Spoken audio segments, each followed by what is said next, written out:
Hi there, my name is Ron Rogers, and this presentation is titled TWA Flight 514 on December 1st, 1974. This accident led to 3 safety enhancements. Now, this flight was bound from Indianapolis to Washington National. And Washington, the whole East Coast was having a really bad weather day. And Washington National, as you know, is a short 8,000-foot runway north-south. And they were having wind gusts of approximately 28 knots. That's 32 miles per hour out of the east, and it was gusting to 49 knots.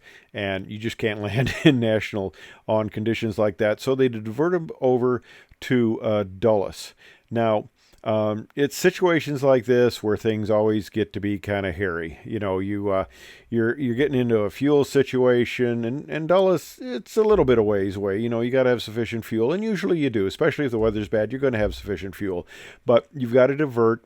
And everybody's diverting, and it gets complicated, and you got to get the approach plates out, and you got reconfigured. And I remember this accident very well because I was a student in the Air Force, and I'll tell you about that in a second. But unfortunately, as they were being radar vectored to the approach, they were coming in at 7,000 feet, and they were cleared for the approach. Now, at the time, this is interesting, at the time, there was confusion over what it meant when you were cleared for the approach.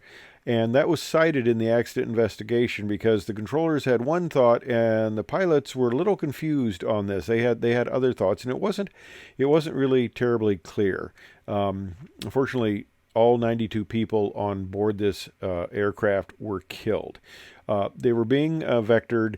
They got into a little discussion about, well, what does it mean to be cleared for the descent? They thought that they could immediately descend to the final approach segment of the approach, and they were over by a point known as Mount Weather, which is a very interesting point.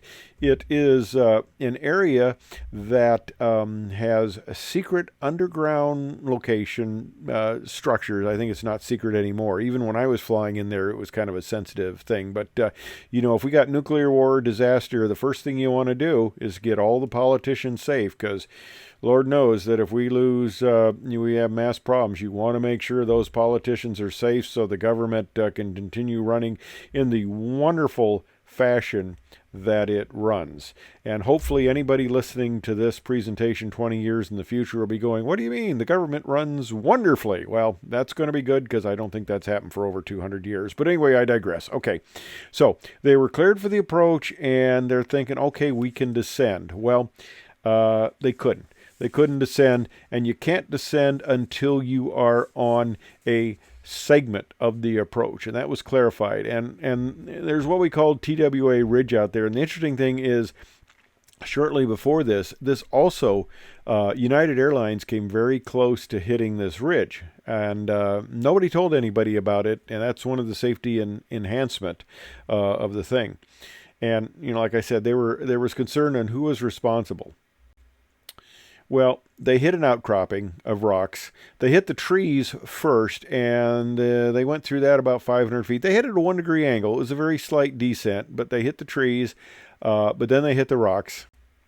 And that's when the airplane just, of course, came apart. Rocks and airplanes don't go over well, and everybody, unfortunately, was killed.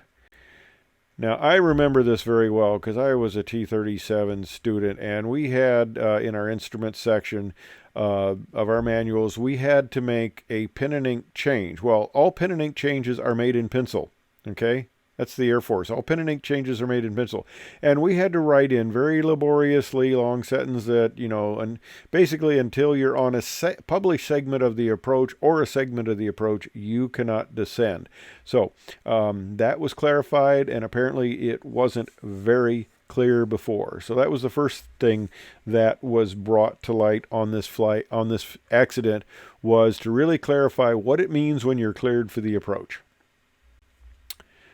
And also ground proximity warning systems. This is when they were mandated for commercial airliners.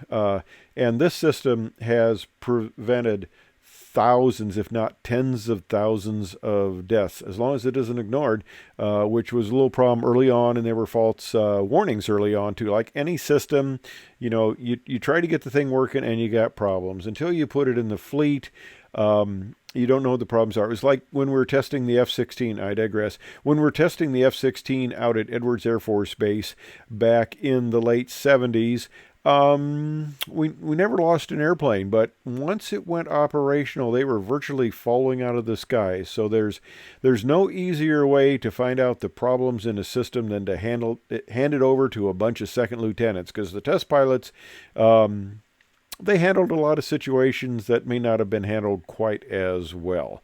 But yeah, once it comes operational, that's when you really find the problems. So, number one was specifying procedures to be more clear. Number two was GPWS. And number three was the Aviation Safety Reporting System. Now, anybody who's a pilot knows about this. This is the, I kind of screwed up inadvertently. I may have filed one or two or three of these in my career. But this is basically, yeah, I screwed up. I didn't mean to screw up. And it's kind of a get out of jail card unless you did something egregiously wrong, violated FARs and things like that. But if you made a mistake, and you kind of want to bring it to attention that, hey, maybe somebody else could make this mistake too. Which if United Airlines had reported that and it had been, widely decimated, or had gotten people's attention, or maybe somebody would have said, hey, there might be a little confusion over what controller thinks and what pilots think, and maybe we need to clarify that. So this system, of course, has done a lot of good, and it has saved a lot of lives. So from this one accident, probably one of the most, I hate to say beneficial accidents, but it brought about a lot of safety initiatives that have been very beneficial to the flying public. Easy for me to say. Anyway, thanks for watching. I hope you enjoyed it. I hope you found it interesting and informative.